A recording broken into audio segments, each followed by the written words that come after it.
If your client really wants his hair longer on top and he still wants a fade, then what should you give him? And if he doesn't know what he wants, take a number 4, dig in, and slide up. Again, by sliding up and tilting out, you can see how that's already starting to blend into the top for us. While my online course really helps you understand head shapes, that way you can understand fade placements. But anyways, back to your regular programming. Now with that debulked and blending into the top, we can go ahead and give him a fade. But he doesn't want to fade all the way around, so we're only going to give him a fade in the temple area and in the nape area right below the occipital bone.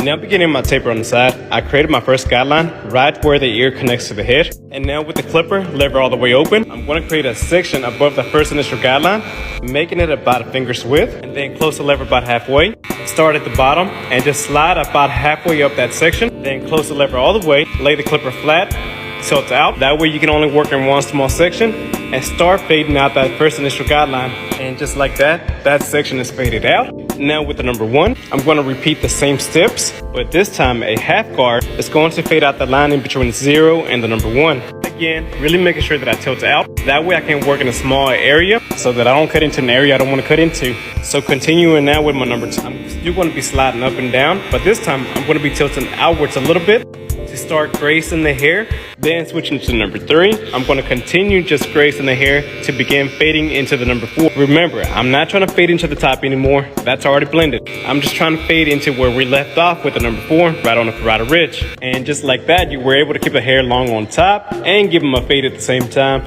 Ignore this little line right here. That's not me. That's from the classes. So like I said, it's not my fault.